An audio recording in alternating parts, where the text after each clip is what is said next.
Good morning, good afternoon, and good day from wherever in the world you may be joining us. Welcome to another edition of Sales TV Live.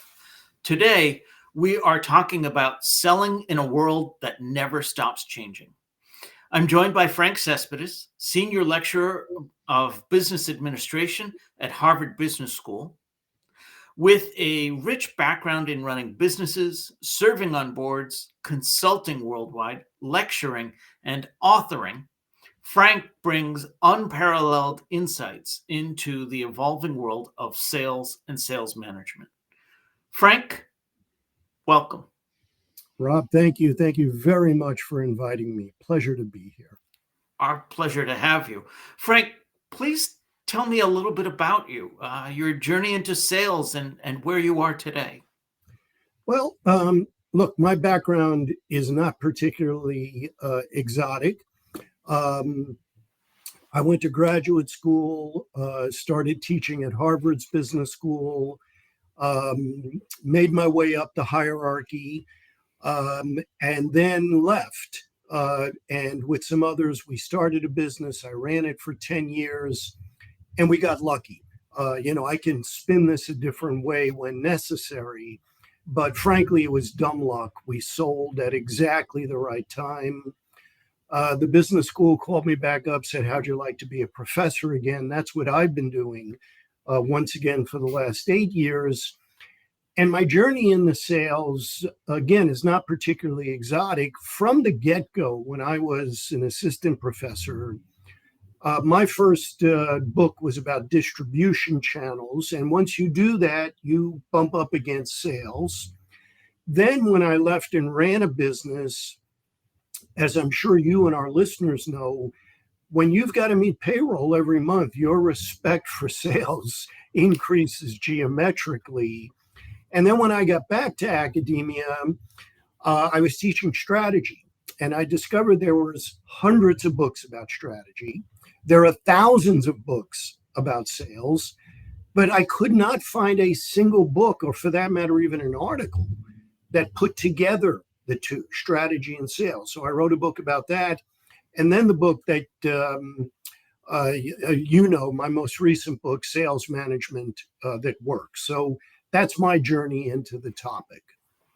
Fantastic. So speaking of this book, I want to make sure it's on screen there. Sales Management That Works, How to Sell in a World That Never Stops Changing. I want to jump right into it. I've heard you talk about the context specificity in sales across different products, services, and regions. But Frank, isn't sales across the board? No. Who was it? Gertrude Stein, a rose is a rose is a rose. No, it's not. That's not true in sales. It is context specific. It varies by product. Selling software is different than selling professional services, is different than selling durables, etc. It varies by customer, even in the same industry. You're selling a Ford, that's different than Tesla or General Motors, etc. And it's very, very culturally sensitive. It varies by region and culture. Selling in North America is different than selling in Latin America or China or the Middle East. So it is very context specific. And yet, and this I think is the irony, for some reason, it is that area of business where people feel most comfortable making these huge generalizations, usually unsupported by any empirical data whatsoever, beyond what in academia you and I would call N equals 1.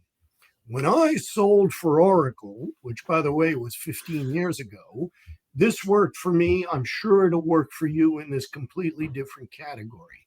I can't tell you how many times I've heard that specious advice, especially from investors, right? I mean, they're always generalizing from the one investment they made that actually hit it. So It is not sales is sales is sales. That's a very deceptive way of looking at this core business activity.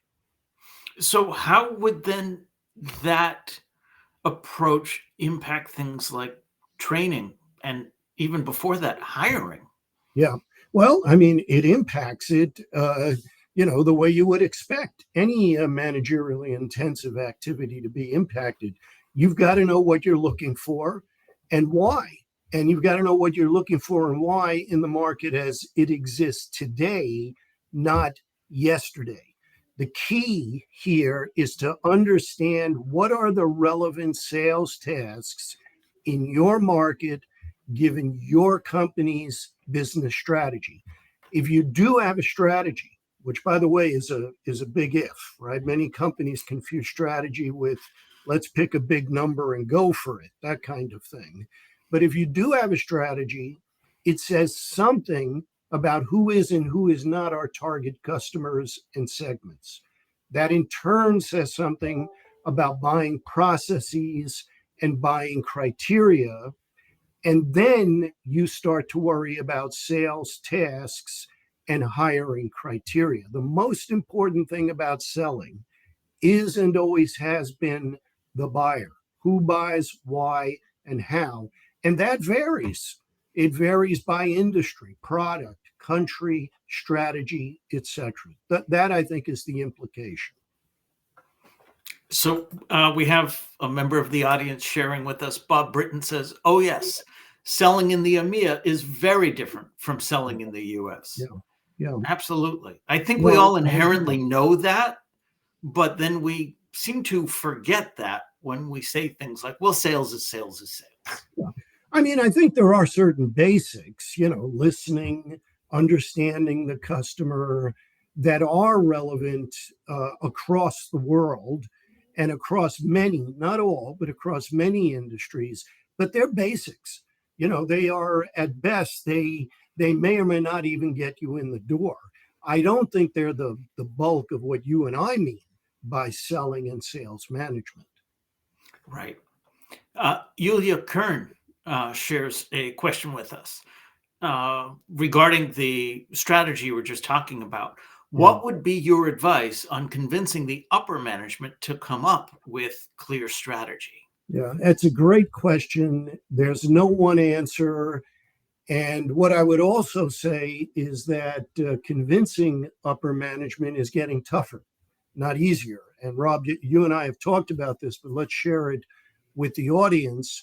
There have been very, very big changes in the C-suite, the senior executive leadership group in companies around the world in the last 25 years. There's a great bit of research done by a colleague of mine a couple of years ago here at Harvard Business School. And what she found is that on average, if you look at the global 1,000, the 1,000 biggest companies in the world, the number of executives reporting to the CEO in those companies in the last 25 years has doubled, twice as many.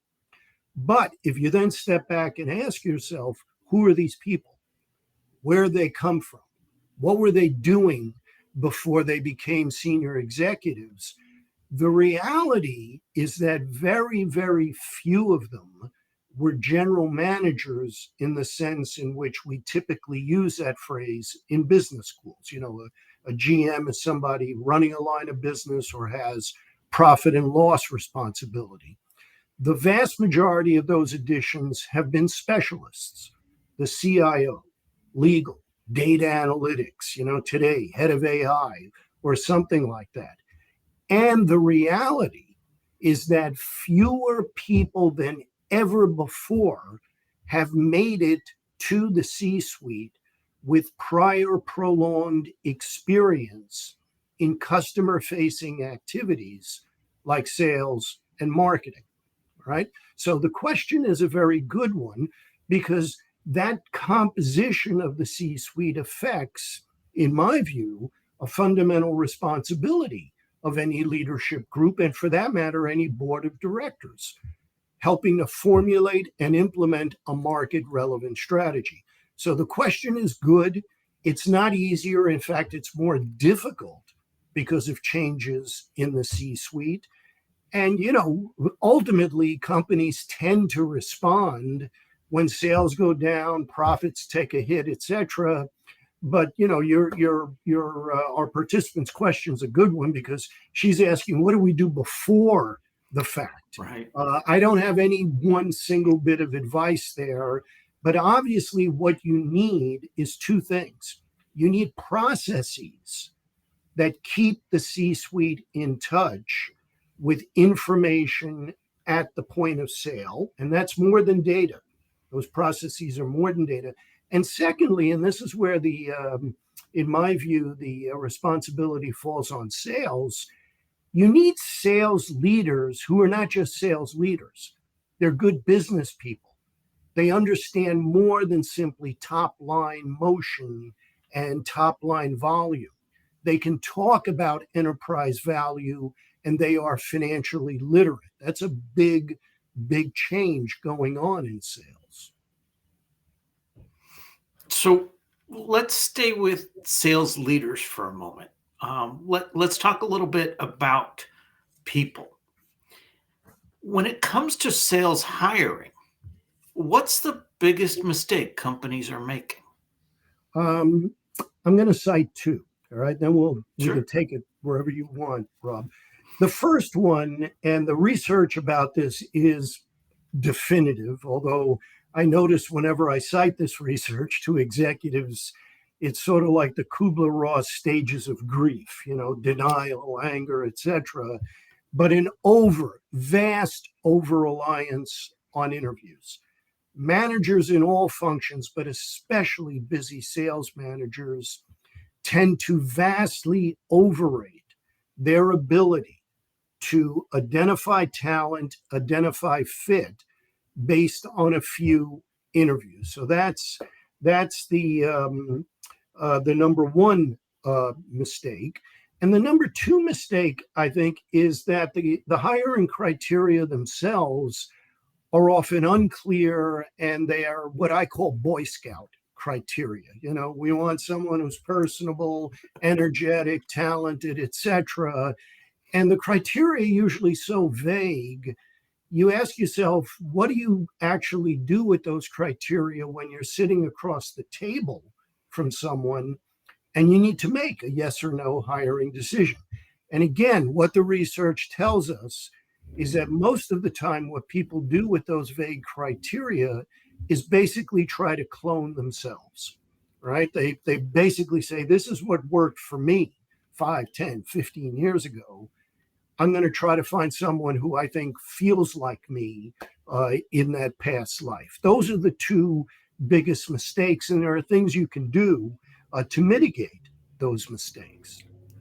So there are so many questions I want to dig into regarding the interviewing and criteria, but I think this question will underline their importance. So I want to ask this one first.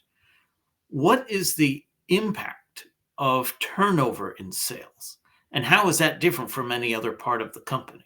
Yeah. Well, I mean, first of all, there's different types of turnover. There's voluntary turnover and involuntary turnover. So if the involuntary turnover is high because someone wasn't performing or an ethical breach or etc., that's one impact. On the other hand, if you look at the data, and the data about this, by the way, has, with the exception of the pandemic, remained remarkably consistent throughout my career. In the aggregate, in other words, across companies, across industries in the United States, sales turnover tends to vary between 20 to 30% annually. It goes up when the economy is strong and talented people have more options. It goes down when the economy is weak, there isn't much hiring, and people don't want to switch jobs. But it's 20 to 30%. And there are two implications to that number. One is that number tends to be higher than almost any other function in business. And secondly, think about what that number means. 20 to 30%. What that means is that for the vast majority of companies, they have to recruit, train, socialize the equivalent of their entire sales force every 3 to 5 years. That's a big deal. And in fact, if you look at the money that companies spend on hiring, training, entertainment expenses, comp, etc., on sales annually, it's typically a bigger number than their biggest capital expenditure expense, but it's usually treated much less rigorously. I always remember an executive who told me, and it turned out he was right. He said, Frank, watch what you're going to see. Most companies pay more attention to buying software than they do to hiring and training people. And he's certainly right about that in sales. So Bob Britton asks, and I have a similar question I want to follow up with. Bob says, why don't more companies assess their sellers to understand their competencies and attributes? When they don't, it's like playing poker without ever looking at the hand you were dealt. You always have to bluff. Yeah, that's And along those same lines, what I want to ask you is, why do so many companies rely heavily on those unstructured interviews for sales hiring? And most importantly, I think a couple of questions. And by the way, I think Bob's analogy here with the the blind poker player is a very, very good one. One reason, and I don't think we should ignore this, some people are lazy, right? We've always done it this way, lazy. The second reason, though, and I think this is more common, is the assumption that I know it when I see it. In other words, through the interviews, I know it. Somehow I'm the horse whisperer. I can do this. Now, what the research tells us is that some people can, this is true in investments, right? It is really, really difficult to do better than an index fund, but occasionally some people do it over extended periods of time, right? Warren Buffett, etc. But that is by far the exception, not the rule. And then there's a third reason, I think, and it's because, it's tied to the centrality of sales in virtually any profit-seeking organization. So many other decisions in a company, hiring decisions, not just in sales, but everywhere else. Capacity, how much capacity should we have? Operations, etc. So many of those other decisions depend on sales forecasts and the ability of the sales force to make those forecasts, right? That's why change is difficult in sales. The metrics in sales tend to be short term, make the numbers every month, every quarter, because so much else depends on that. As a result, if you're hiring, if a salesperson leaves, either because you fired them or they got a better job, the incentive is to find another warm body as soon as possible. So that's another reason, I think, that you see these reliance on the interviews, and usually only max 2 or 3 in sales hiring. In other words, systemic reasons, as we would now say. To that point about finding another warm body as soon as possible, I often glibly say to leaders I'm speaking with, well, I get it, because empty seats don't fill quota. Yeah. But they cease to understand the implications of that short-term thinking and the turnover. I agree. The road to hell is paved with a series of decisions like that, because what you're doing, again, I get back to our listeners' great comment about playing poker blind. Let's assume you're a gifted blind poker player, that you actually get it right half the time. That means you're getting it wrong half the time. And that's not invisible to the rest of the sales force. You're essentially perpetuating a culture of underperformance. So I agree with you entirely. Empty seats don't make quota, but folks that don't belong in the seats are going to cause havoc as well. Absolutely. So I want to make sure that I had left time for this, but I also wanted to leave it for the end.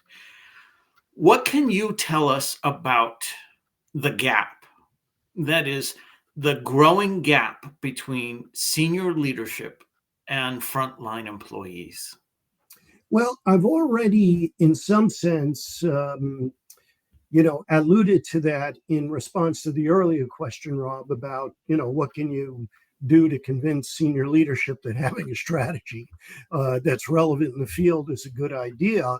But that gap is there. I mean, I've done research, people can read about it in the book that you're very generously promoting here. But if you look at research, when you talk to senior executives about sales, right? Then separately, when you talk to the sales leaders in the same company about senior executives, it's a dialogue that rarely happens. They're sort of like trains passing in the night. And because of the evolution of the composition of the C-suite in companies, that gap has gotten wider.